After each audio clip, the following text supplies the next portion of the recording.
Atilio lo veía anotar muchas cosas ahí mientras hablaba.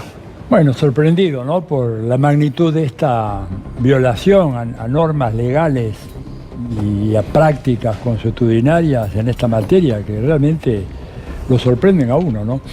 Pero sorprenden es también una expresión un poco ingenua de mi parte, porque cuando uno rebobina y dice, bueno, a ver, mirando los gobiernos que ha habido desde el 83 para acá, ninguno fue un gobierno que ha incumplido tanto todas sus promesas, violado todas sus palabras como este. Este es un dato objetivo, podemos analizar desde Alfonsín para acá, ¿verdad? Y ha sido una estafa electoral enorme. Una estafa fenomenal, ¿no es cierto? Sí. Y a partir de la construcción de este relato, establecer una agenda, una supresión de los márgenes de la libertad de expresión fenomenal en la Argentina, pocas veces vista realmente después de la dictadura. Yo no vi un grado de concentración mediática, comunicacional como la que tenemos ahora.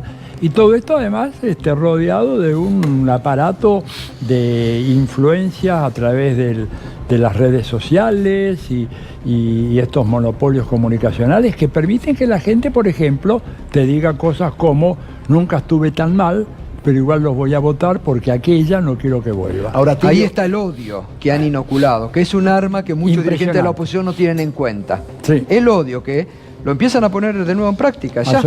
Esto es poner en práctica eso. No, Atilio, se cruzó una línea en los años de democracia que es la persecución con cárcel mientras dura el proceso de opositores. Esto no pasó nunca en democracia. Nunca. Porque hubo denuncias, procesamientos, pero meter preso a opositores no pasó nunca. No, bueno, pero por eso digo que, como Zaffaroni más de una vez habla de que, bueno, la extinción del Estado de Derecho en la Argentina, esto es un dato real, es indiscutible. O sea, nosotros, yo vuelvo a decir esto, estamos todos en libertad condicional acá. Porque basta que te metan 10 tapas seguidas en estos medios acusándote de cualquier cosa y vas derecho a la cárcel, preventivamente. Después van a buscar las pruebas, si es que existen, y si no te las inventan, ¿verdad? Atilio, el año pasado tomamos conocimiento de la famosa consultora Analytic de Cambridge Londres, Analytic. Cambridge Analytic de Londres, que había manipulado campañas sucias en Argentina, según reconoció su titular. ¿Nos exponemos de nuevo a lo mismo? Estamos de nuevo a lo mismo. Escúchame, hay un ejército de trolls que está trabajando para destruir toda opinión que sea contraria a la del gobierno o que plantee una crítica al gobierno. Y digamos, si hay una persona inescrupulosa en esta profesión, ¿verdad?, es Durán Barba. Claro.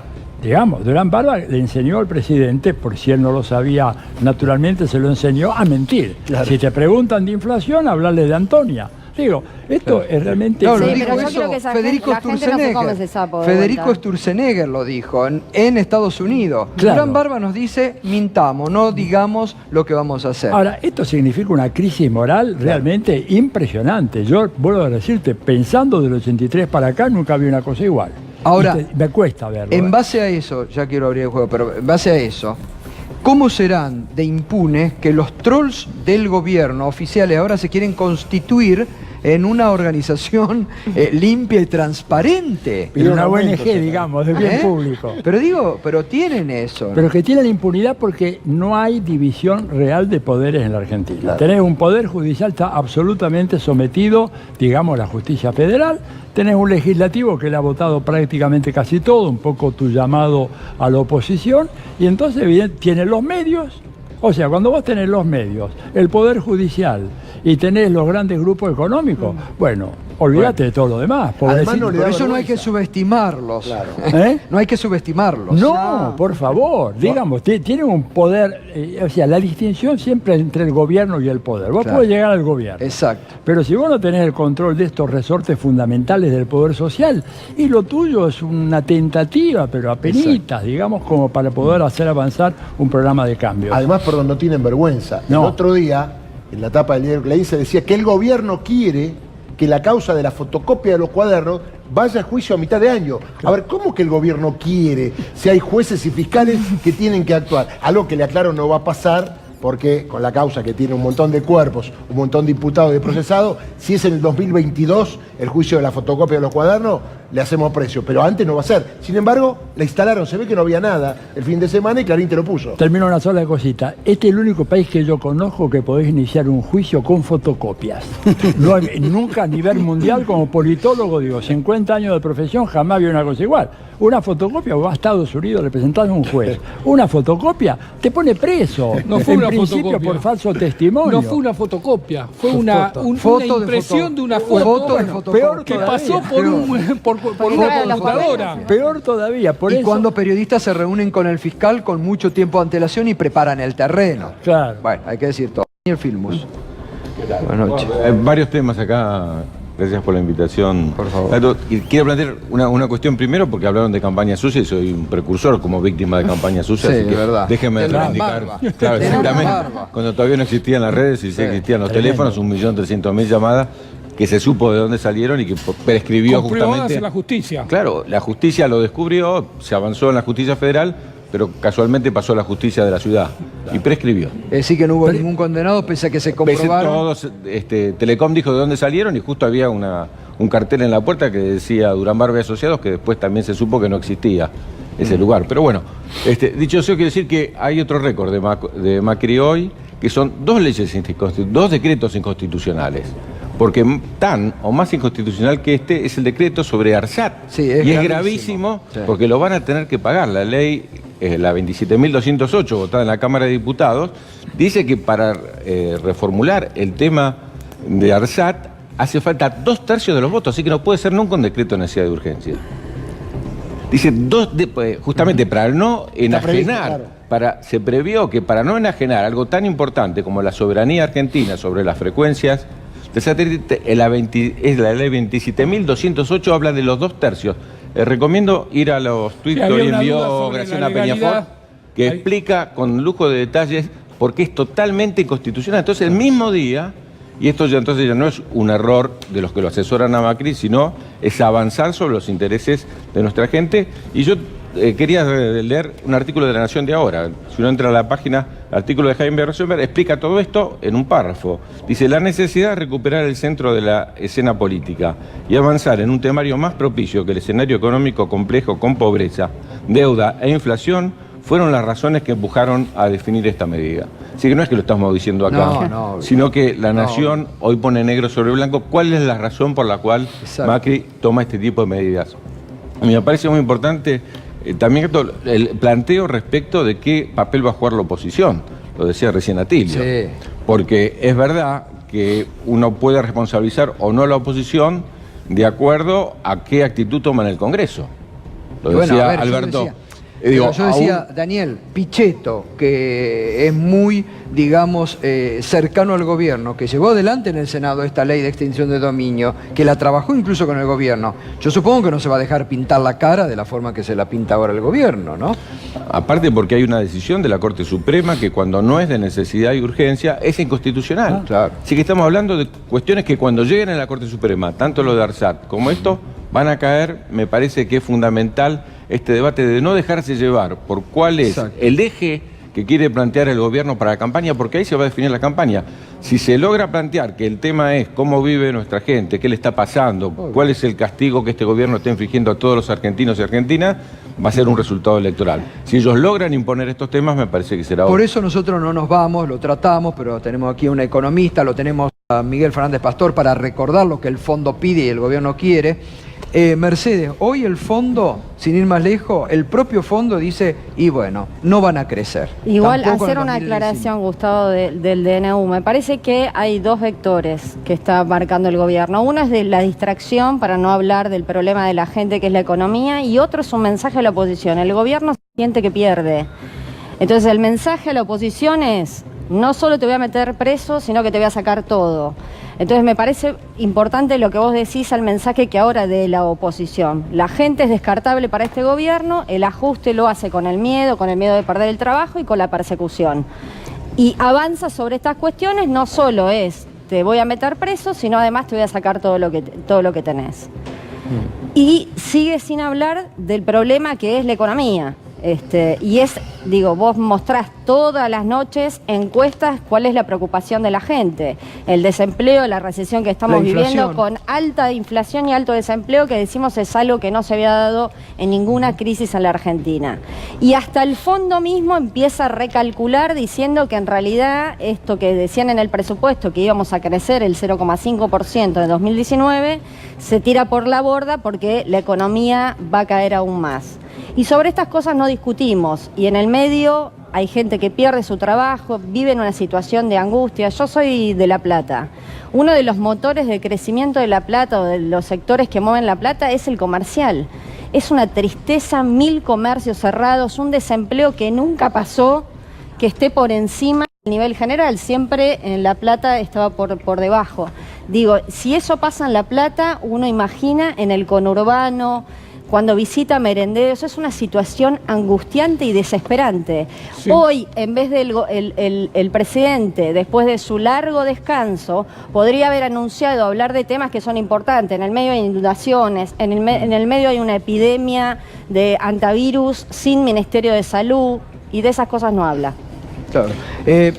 Miguel, y se viene... Vamos a recordar lo que dijo la semana pasada el Fondo sobre los jubilados, porque realmente es tremendo, es fuerte, es muy fuerte la bestialidad con la que el Fondo le pide al gobierno de Macri que haga el ajuste sobre los jubilados, aún más, ¿no? Algo ya lo hizo, ¿no? Sí, claro. Pero vamos a ver lo que les pide el Fondo ahora para el recorte a los jubilados.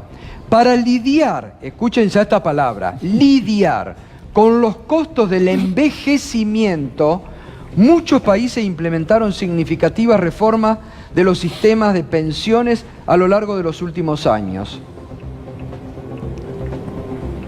Las reformas apuntan a contener el crecimiento de jubilados. Olvídate de que te vas a jubilar a los 60 o 65. Modificando parámetros clave. Por ejemplo, incrementando la edad de jubilación. Endureciendo reglas para acceder. Reduciendo las pensiones a través del ajuste en el cálculo de los beneficios. Esto ya Macri fue un adelantado. Ya lo hizo, claro. La vanguardia. Sí. La reducción de la generosidad de las pensiones podría atenuar las vulnerabilidades fiscales a largo plazo y moderar la caída del ahorro. Es bestial. Es brutal. Pero aparte, una cosa que es importante aclarar, que cuando habla de pensiones en la Argentina estamos hablando de jubilaciones. Claro. Porque a lo mejor la gente cree que habla de las pensiones no contributivas, claro, de los planes sociales, y por ahí hasta se pone contento, ¿no? Claro, no. Pero en realidad está hablando de los jubilados, de lo que le pasa a tu padre. En el único país que usamos el término jubilados es en la Argentina. Claro. Pues sabés que yo vengo diciendo insistentemente que vienen por la tasa de sustitución, es decir, ¿qué significa la tasa de sustitución? Es la relación que existe entre una persona que trabaja en actividad cuando pasa a ser jubilado, que en Argentina era el 60-62% hasta el cambio de gobierno, y que la quieren llevar a menos del 35%. Esto hace 2 años, el otro día, en octubre, tuvimos la oportunidad de explicar acá cómo está planeado esto. Y la gente a veces cuando uno comenta esto dice, pero es muy difícil que esto pase, porque no va a pasar por ley. Entonces a mí me gustaría preguntarle a la gente del otro lado de la Cámara si sabe que en diciembre, en las sesiones escandalosas en que se votó la modificación de la ley de movilidad jubilatoria, a los futuros jubilados, a los cámaras, a los que están acá, a ustedes que son personas jóvenes, les bajaron el 20% la jubilación. Claro, porque achicaron la tasa de sustitución el 20% porque les aplican el RIPTE. Y el RIPTE da el 20% menos que si se aplica la tasa de movilidad jubilatoria. Y ahora vienen a bajarla abajo del 35%. ¿Y cómo lo van a hacer? Muy sencillo. En vez de tomar la historia laboral de los últimos 10 años, van a tomar los 25 años.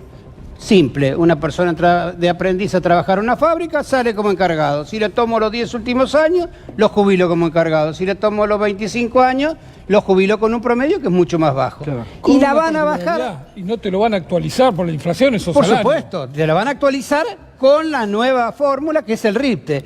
Y por lo tanto, buscan menos del 35%. ¿Y por qué lo buscan? Por una razón muy sencilla. Porque los sistemas de capitalización individual pueden competir contra el 35%, no pueden competir contra el 32%. Y por lo tanto van por un régimen de capitalización. Ahora tiene por que eso, ser por ley eso, supongo yo. bueno, ¿no? pero fíjate vos qué Sí, pero interesante. también se Fíjate mandan vos con qué el DNU, interesante. Darío. Esa era la pregunta que yo quería que Claro, alguien bueno. me hiciera, Pero justo. se mandan con el DNU. No, ¿Quién no? ni siquiera DNU, ni siquiera DNU. Pasó desapercibido en los medios. El presidente y Duhovne dijo en diciembre, ¿no? Hace mucho tiempo, que estaban pensando en eximir de ganancias los fondos que van a los seguros de retiro. Sí. ¿Qué significa eso? Que toda persona que tiene excedente de ganancias puede disponer esos fondos en una cuenta de seguro de retiro. Y que esos fondos que vayan allí no van a pagar ganancias, por lo tanto el resto de los mortales vamos a pagar ganancias para compensar esa pérdida que el Estado tiene. Ahora bien, ¿qué es lo único que necesitan para transformar eso en una FJP? Un solo paso, ¿eh? Un solo paso. Decir que el aporte obligatorio que va al sistema de jubilaciones y pensiones puede ir a una cuenta de seguro de retiro directamente, la puede destinar voluntariamente el beneficiario. Y con eso tenemos las nuevas FJP. Y además pero le mucho están peores que metiendo las mano, anteriores. claro. ¿Sabes por qué? Porque no tienen control del Estado. Y si un banco quiebra o una Perdiste, compañía claro. de seguro quiebra, Chau. perdiste todo. Por eso yo quiero, si me dejás, porque me parece central esto, invocar y pedirle, por favor, a los representantes de los trabajadores, porque no es a nosotros los que estamos jubilados hoy a los que nos joden. Joden a los trabajadores, a los que se van a jubilar en el futuro. Esos son los que No, van y a a estar los actuales embromados, también, porque y a les los van a actuales. pagar el 35%. Piense que una persona que gana 20.000 pesos o 25.000 pesos, si se jubila después de esta ley o de este cambio, va a cobrar la mínima, la jubilación mínima. ¿Cómo hace para vivir ese bache en una familia? Entonces la CGT tiene que tomar eso. Y me gustaría terminar con esto, muy cortito. Yo tengo mucha fe en una reunión que va a haber este viernes 25 de la Intersindical de jubilados y pensionados, donde van a participar los distintos gremios que tiene jubilados en su fila, para organizar un nuevo sistema que se va a hacer en la calle San José 245. Bien, lo vamos a recordar después. Atilio, ahora el relato que construye el gobierno es muy fuerte, ¿no? Es muy poderoso. Tiene ahí, digamos, como un eje, también se lo pregunto ahora después Daniel, desde lo político, un eje de todo el tema de odio y de pasado que lo tienen muy presente, ¿no? Es un poco un reflejo de un clima de época, ¿no? En Europa estamos viendo este fenómeno de manera muy fuerte, ha surgido con una violencia enorme. Acá también, en América Latina, el caso de Brasil es un caso extraordinariamente ilustrativo de todo esto, y da la impresión de que ese relato de odio, de infundir temor, aterrorizar a la población, hace que haya un efecto casi narcotizante. Por ejemplo, lo que decía recién Fernández Pastor, es evidente que hay acá un asalto en contra, no solamente de la gente que ya está jubilada, sino los que se van a jubilar. Claro. Y además aplicando un modelo que el Banco Mundial hace años ha hecho informe diciendo que es inviable y recomendando a Chile que salga del modelo de las AFJP. Sin embargo, lo ponen acá. ¿Por qué? Bueno, porque tienen la capacidad de instalar una agenda y no tienen enfrente una confrontación, ¿verdad? O sea, o lo que somos, estamos como en este espacio acá ahora tratando de plantear una visión alternativa, estamos luchando contra enemigos extraordinariamente poderosos. Pero yo además, creo que lo que pasó en Brasil hay que tenerlo en cuenta para la Argentina. totalmente, lo de Brasil, escucha, lo de Trump en Estados Unidos, lo que pasó en Italia, ¿no es cierto?, con la Liga, la famosa Liga, en donde prácticamente parecería que el problema son los inmigrantes africanos, o en el caso de España, lo que no te dicen, por ejemplo, en España, jóvenes entre 18 y 30 años, tasa media de desempleo durante los últimos 30 años, promedio en 30 años, 45%. ¿Qué imagen, quién te dice esto acá en los medios de la Argentina? Nada. Entonces, el relato se construye con todas estas medias verdades, con las fake news, las noticias falsas, el asesinato de los personajes, ¿verdad? Claro, Estigmatización claro, de los personajes. claro. Digo, porque en Estados Unidos hablan del character assassination, o sea, agarrás un personaje, le pegás tanto que lo dejás absolutamente liquidado. Bueno, combinan todas esas cosas y además tienen una ventaja sobre nosotros. Son inmorales e inescrupulosos. nosotros. Nosotros tenemos códigos y cánones morales que nos impiden. A mí si me decís hacer una campaña, recomendar que decirle, mira, mienta, diga esto, si te preguntan tal cosa, habla de Antonio, de Juliano. No lo podemos hacer. Igual yo creo que hay otro escenario hoy. Ese relato les sirvió en 2015 con una economía funcionando. Hoy me parece que ese relato, digamos, ellos empiezan a buscar qué. Pusieron la fotocopia de los cuadernos, hablaron del desdoblamiento, ahora del tema de la corrupción. Me parece que van cambiando porque saben que no pueden escaparle mucho más. Me parece que es un desafío nuestro hacerlos hablar y solucionar los problemas que pasan hoy en la Argentina. Bueno, lo básico que es la economía. Tal cual. Entonces me parece que eso es miedo. Yo lo veo en ellos en miedo. Y imponen el miedo hacia nosotros, digamos, hacia la gente que la está pasando muy mal. Pero me parece que hoy, si hoy hablas con la gente, le decís, no, mira, el DNU, no saben de lo que estás hablando. O sea, la gente no llega, el 85% de las personas no llegan a fin de mes. El DNU les importa un bledo. La verdad, es algo que nosotros, por eso digo que es un mensaje a la oposición, no es un mensaje a la gente. Ahora, Daniel, ¿hay reacción por parte de de lo que te toca a vos, de la dirigencia del peronismo? Bueno, sobre estos temas, por supuesto, del Frente para la Victoria, hoy mismo el bloque nuestro sacó declaración respecto de los dos temas, que es muy importante, pero yo lo que creo es que este gobierno, así como sintió que le dieron un cheque en blanco cuando en el 2017 creyó que había tenido un buen resultado electoral, a los 4 días de haber asumido, yo asumí como diputado el 10 de diciembre, el 14 de diciembre estaba poniendo la ley jubilatoria. Entonces, es una responsabilidad, doble responsabilidad de la oposición. En primer lugar, denunciar que si se sienten avalados en una nueva elección este año, van por todo. Realmente van a destruir absolutamente toda la industria, todo lo que hace al trabajo, al esfuerzo de los argentinos, por un lado. Y hay que advertirlo porque va a ser así. Yo he escuchado lo que decías recién de la jubilación, y quiero decir, el Fondo Monetario Internacional considera que el 82% de los docentes, a los científicos y a los universitarios es una jubilación de privilegio. Y es una ley, y van por ella también, por supuesto.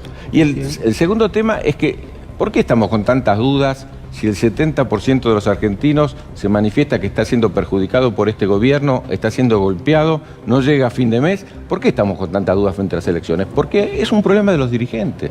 Total. Si ese 70%, si los dirigentes que representamos al 70% marchamos unidos, exactamente, en agosto y en octubre, si marchamos unidos, no hay forma que este gobierno gane. Entonces todo el esfuerzo, hay una sola oportunidad que tiene Macri para ganar la elección, y es dividir la oposición. Total. Y todo el esfuerzo, olvidémonos de todas las otras cosas, todo el esfuerzo político va a estar puesto en dividir la oposición. Ellos no pueden ir por más votos, tienen que ganar a partir de que la oposición se presente dividida. Por eso, todo aquel que hoy ayude a desunir a la oposición, a no armar una coalición lo suficientemente amplia y generosa como para ganar en octubre, le está haciendo el juego al gobierno. Y hay que decirlo una y otra vez, porque van a ser responsables, como son responsables los que votaron hace pocos días este presupuesto.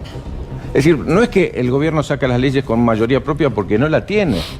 Entonces me parece que si esa oposición no juega un papel claro, va a tener la responsabilidad frente al pueblo. Quiero volver una línea sobre lo que marcabas al principio, que es también muy importante de destacar, porque por Arsat ya vienen desde hace tiempo, lo están mirando con un cariño, ¿no? Y esto, digamos, ¿hecho a la medida de quién está ese DNU? Bueno, está claramente, los mismos dieron, está claro, hoy en el decreto, y cuando dieron la explicación dijeron, bueno, por supuesto las grandes telefónicas, por supuesto las grandes corporaciones, pero dijeron también las cooperativas. ¿Ustedes se pueden imaginar si las pequeñas cooperativas de comunicación y de teléfono de los distintos pueblos... Yo no sé si alguna grande empresa se anima a invertir en los términos de este decreto. Por eso hay que advertirle a las empresas, porque después va a haber que usar esta ley para sacarle a los funcionarios que van a hacerle pagar al Estado cuando se decrete inconstitucional. Porque ¿quién se hace responsable de la pérdida del Estado cuando estas cosas se decreten inconstitucionales? Por ejemplo, otorgar, porque estamos discutiendo de un bien escaso. Es un bien escaso, no es que hay ilimitada cantidad de frecuencias que todos pueden utilizar. Por eso cada país se reserva para sí mismo. Claro. Y por eso pusimos los 2 tercios. Por eso el gobierno pone los 2 tercios, porque es un tema que hace la soberanía nacional de tan magnitud que si se lo damos a los extranjeros, después no tenemos nosotros ninguna posibilidad de tenerla para utilizarlo para nuestro interés. En el origen estaba la idea de crear una empresa nacional de telecomunicaciones, una nueva empresa que brinde servicios de telefonía en todo el país, Obviamente ese proyecto se abandonó, ahora el gobierno se encuentra con toda esa masa de frecuencias que no les interesa. Como se abandonó interesa, la como no construcción de satélites, como se abandonó el apoyo al INVAP en las condiciones que lo necesita, como se abandonó todo desarrollo científico y tecnológico autónomo que hace un modelo de país. Este gobierno va a abandonar todo aquello que haga una Argentina industrial, lo que haga una Argentina que compita por ciencia y tecnología, y nos va a dejar simplemente, como quiera hacerlo, como productores de commodity. Daniel, para este gobierno, la Argentina no es un país ni es una nación, es un mercado. Por lo tanto, someten toda la lógica del mercado. O sea, ellos no tienen un proyecto nacional. Cuando digo nacional no digo cerrilmente nacionalista, digo un proyecto que contemple que la Argentina como conjunto pueda ir avanzando, progresando en su bienestar material y espiritual de la gente. No tienen ese proyecto. Lo que han tratado de hacer es la Argentina, bueno, un gigantesco mercado, poner todo a la venta, punto. Por eso esto no es causa de un fracaso. Lo que nos ¿No? está ocurriendo no es la causa. Porque yo escucho mucho decir no hay proyecto económico, esto es un fracaso, son ineptos. No, son muy son eficientes las en lo que quieren prioridades que ha hacer. marcado Lean la semana el pasada, gobierno. salió una nota que yo creo que es tremendo. Dice, los trabajadores, solo el año pasado, en el 2018, perdieron 5% del PBI. Nunca he visto en un país que en un año pierdan los trabajadores el 5% del PBI. ¿A qué vino a hacer este gobierno? A concentrar la riqueza. ¿Y a quién hay que sacársela? A los trabajadores. Entonces me parece que es subestimar, pensar que fracasan, que son ineptos, que hay un gobierno sin proyecto económico. Hay un proyecto económico y está teniendo éxito y por eso golpea a los argentinos. Una línea, pero tengo que cerrar. Una línea. Una línea. Para que la gente tome conciencia, entre octubre y noviembre del año pasado, el Fondo de Garantía de Sustentabilidad perdió 93.000 millones de pesos. En pesos. Por lo tanto, se la timbiaron. Eso es lo mismo Y se que la costó la prestaron ley de a Vidal movilidad. para financiar. Es lo mismo que costó la ley de movilidad. Por eso es tan importante que todos los que puedan vayan el viernes a San José 243, que ahí se reúne la intersindical de jubilados y pensionados para generar un gran plan de acción que pueda modificar esta realidad. Bueno, gracias Mercedes, como siempre. Gracias, Gracias. Miguel. Atilio, Gracias. un gustazo. Gracias. Daniel, gracias por estar esta Oh. noche. Darío, Hasta bienvenido mañana. nuevamente. Muchas gracias. Y Fernando, seguimos Hasta acá. mañana. pie del Está cañón. firme junto al Seguimos pueblo. acá. Acá Después te bajó, en febrero. Bueno, interesantísimo el debate, la realidad, de los conceptos, esto es lo que hay que hablar, como les digo toda la noche, de la realidad. No hay que comprar las cortinas de humo del gobierno y hay que salir todos los días con estos debates planteando esto que marcamos también al inicio. 4 años, cuando Macri termine su gobierno, van a ser 4 años de recesión económica en la Argentina como no se había vivido antes. Recibieron el país con 2,7 de crecimiento y lo van a entregar con 1,7 que proyecta el fondo, para abajo. Con una economía en recesión y con todos los índices de la economía hacia abajo. De eso hay que debatir y de eso debatimos aquí. Ya llega Sloto con Desafío 2019. Gracias.